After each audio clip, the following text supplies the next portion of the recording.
Semua yang ada di sini pasti akan menjumpai satu titik yang namanya kematian. Dan bekal sebaik-baik bekal ketika kehidupan kita itu berlanjut ke kehidupan akhirat adalah bekal ketakwaan.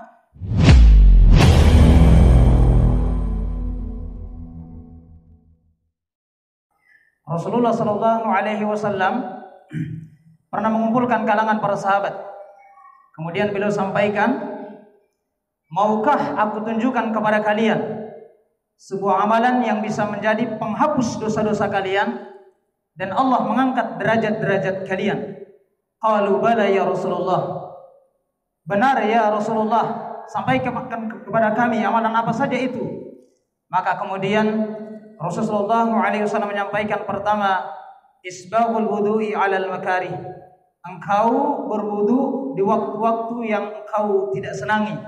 Misalkan seperti waktu yang sangat dingin sepertiga malam atau waktu subuh, kemudian kita mengambil air wudu, maka itulah salah satu waktu yang utama. Yang kedua adalah wa kathratul khata ilal masajid. Engkau memperbanyak langkah-langkahmu menuju ke masjid. Maka Masya Allah, tidaklah seorang hamba dia melangkahkan kakinya di masjid untuk melaksanakan sholat secara berjamaah, maka setiap kelipatan langkah kakinya itu dilipat gandakan oleh Allah Subhanahu wa taala. Yang ketiga adalah wantidharus shalat ba'da shalah. Engkau menunggu waktu salat setelah salat. Dijelaskan oleh Muhammad Sya'rawi Al-Mutawalli, salah seorang ulama dari Mesir yang begitu hebat ilmunya, bahwa yang dimaksud dengan wantidharus shalat ba'da shalah adalah setiap kali kita selesai salat mengucapkan salam, Assalamualaikum warahmatullahi, Assalamualaikum warahmatullahi, kemudian kita berniat untuk menunggu salat berikutnya. Para hadirin jamaah tarawih yang dimuliakan Allah Subhanahu wa taala, bulan Ramadan adalah bulan yang begitu agung. Bulan di mana Allah Subhanahu wa taala melipat gandakan setiap pahala-pahala kebaikan kita. Sebagaimana dalam salah satu hadis yang diriwayatkan Imam Ahmad dan Ibnu Majah, bahwa sesungguhnya semua amalan anak Adam itu dilipat gandakan oleh Allah Subhanahu wa taala, ada kelipatan 700 kali lipat sampai yang dikehendaki oleh Allah. Qala azza wa jalla, dan Allah Subhanahu wa taala berfirman, illa shauma fa innahu li wa ana ajzi bihi. Kecuali puasa, karena puasa itu adalah untukku dan akulah yang akan membalasnya. Jadi sekiranya amalan kita misalkan bersedekah di luar bulan suci Ramadan, maka kita bisa mendapatkan pahala nilai maksimalnya itu sekitar 700 kali lipat. Tapi kalau di bulan Ramadan pahalanya itu tak terhingga. Maka kita bersyukur umur kita alhamdulillahirabbil alamin sampai dalam keadaan sehat walafiat. Maka mari kita senantiasa memaksimalkan ibadah kita di bulan suci Ramadan. Dan harus kita paham bahwa tujuan utama Allah Subhanahu wa taala memerintahkan kita untuk berpuasa di bulan suci Ramadan adalah agar kita menjadi orang-orang yang bertakwa. Sebagaimana Allah berfirman dalam Quran surah Al-Baqarah ayat 183, ya ayyuhalladzina amanu kutiba alaikumus syiyam kama kutiba alal ladzina min qablikum la'allakum tattaqun. Intinya agar kita menjadi la'allakum tattaqun, menjadi orang-orang yang bertakwa. Nah, bagaimana standar ketakwaan itu? Dikatakan dia telah berhasil meraih ketakwaan ketika dia menjalankan ibadah di bulan suci Ramadan ini. Maka dijelaskan oleh Umar bin Abdul Aziz, laisa taqwallahi bisyamin nahari wala biqiyamil laili wa takhliti fima baina dzalik. Bahwa takwa kepada Allah itu bukan hanya sekedar berpuasa pada siang hari, salat pada malam hari, atau memadukan ibadah itu kedua-duanya. Walakin taqwallahi tarku ma haramallahu wa ada'u ma iftiradallah. Namun takwa kepada Allah yang sesungguhnya adalah manakala seorang hamba meninggalkan seluruh perkara-perkara yang Allah haramkan dan kemudian menjalankan semua perkara yang Allah wajibkan kepadanya.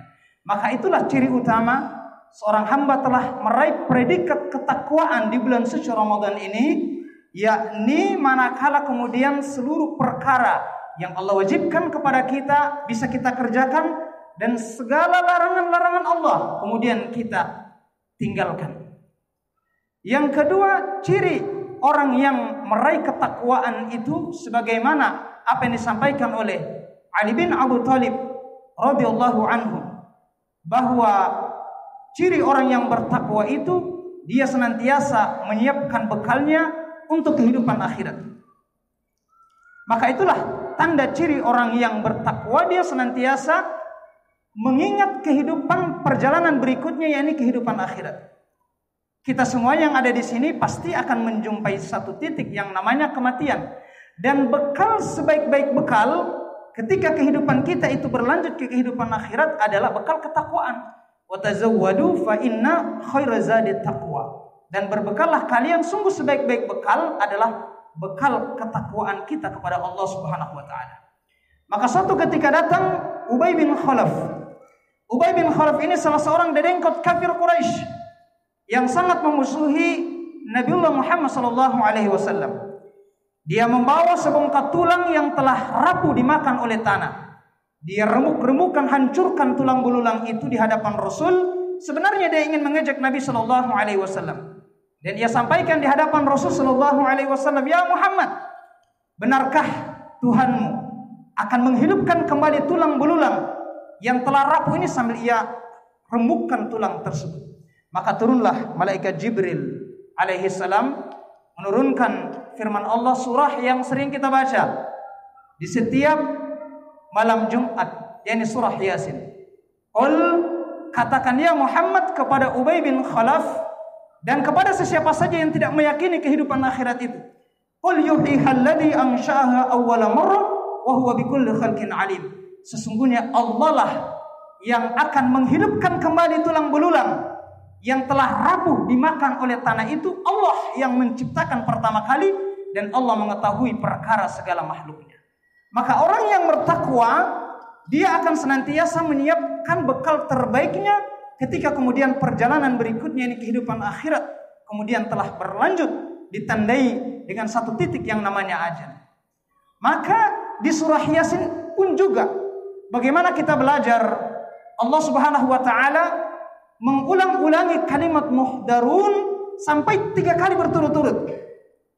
Pertama dalam surah Yasin ayat 32, wa in kullun lamma jami'un ladaina muhdarun. Kemudian Allah ulangi lagi dalam surah Yasin ayat 53, in kanat illa sayhatan wahidatan fa idahum jami'un ladaina muhdarun. Kemudian Allah ulangi lagi dalam surah Yasin ayat 75, la yastati'una nasrahum wa hum lahum jundum muhdarun. Kita datang salat tarawih pada malam ini, saya panggil hadirin sekalian. Kenapa saya panggil para hadirin? Karena kita datang di sini atas dasar kesadaran kita. Tidak ada yang memaksa kita hadir melaksanakan salat berjamaah di masjid kita ini. Tidak ada, maka saya panggil para hadirin sekalian. Tapi Allah Subhanahu wa taala tidak menggunakan kalimat hadirin dalam surah Yasin, tapi menggunakan kalimat muhdarun, diulang sampai 3 kali. Apa maknanya muhdarun itu? Hei kalian, pasti akan didatangkan di hadapan Allah untuk dimintai pertanggungjawaban apa-apa saja yang kalian kerjakan. Kita ini orang soleh ataukah tidak? Kita ini ahlu ibadah ataukah tidak? Kita ini punya bekal ataukah tidak? Tetap kita akan berdiri di hadapan Allah untuk dimintai pertanggungjawaban apa-apa saja yang kita kerjakan.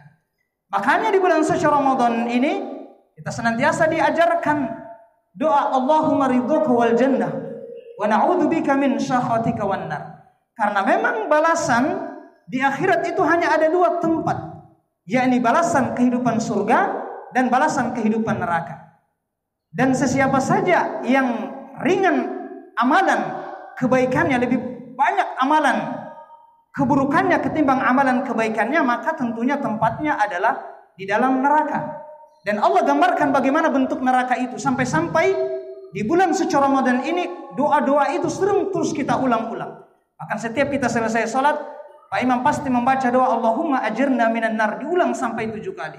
Di bulan Ramadan ini kita mengulang-ulangi doa Allahumma ridhoka wal jannah wa na'udzubika min syakhatika wan nar. Allah gambarkan dalam surah An-Nisa ayat 56 bentuk-bentuk siksaan neraka itu. Innal ladzina kafaru, sesungguhnya orang-orang kafir yang berdosa, sawfa nuslihim nara, kelak nanti kami akan masukkan mereka ke dalam neraka.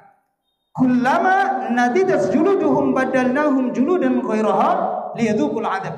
Dan kalau mereka itu sudah masuk ke dalam neraka, setiap kali kulit mereka hangus, kami ganti lagi dengan kulit yang baru. Setiap kali kulit mereka hangus, kami ganti lagi dengan kulit yang baru. Dan siksaan itu tidak pernah berhenti.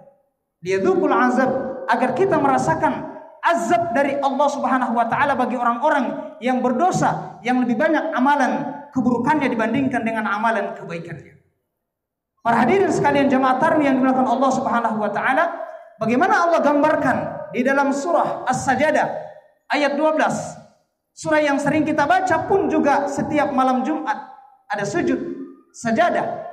Allah gambarkan penyesalan orang-orang yang berdosa yang di bulan suci Ramadan ini dia menyanyiakan begitu saja. Ada perkataan seorang ulama ketika dia lewat di sebuah pemakaman, dia sampaikan jika sekiranya penghuni pemakaman ini diberikan kesempatan hidup, walaupun hanya sekitar 1 menit, 2 menit hanya untuk melaksanakan sholat sunnah 2 rakaat, maka dia akan lebih memilih sholat sunnah 2 rakaat ketimbang dunia dan segala isinya. Itu pentingnya waktu-waktu itu.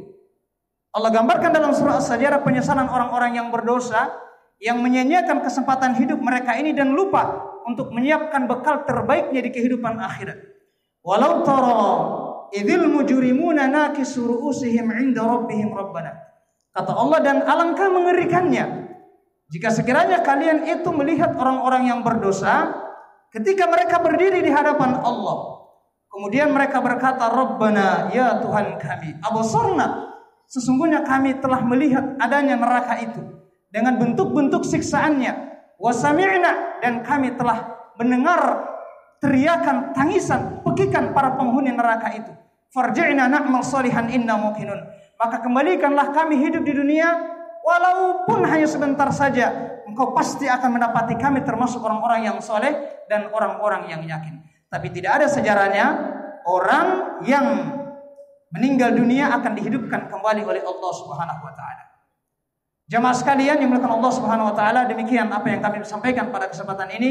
Semoga apa yang kami sampaikan insyaallah bisa menambah semangat ibadah kita di bulan suci Ramadan ini, dan kemudian para ulama mereka menganjurkan kepada kita setiap harinya kita senantiasa berdoa kepada Allah, kita doakan diri kita dan juga dari kalangan orang tua kita, guru-guru kita dan orang-orang yang kita cintai, agar kemudian kita dijauhkan dari siksaan api neraka. Karena setiap harinya di bulan Ramadan ini ada hamba-hamba di antara hamba-hamba Allah yang harusnya dia itu penghuni neraka, tetapi dengan barokahnya, rahmatnya bulan suci Ramadan diangkat dia menjadi penghuni surganya Allah Subhanahu wa taala. Demikian, wassalamualaikum warahmatullahi wabarakatuh.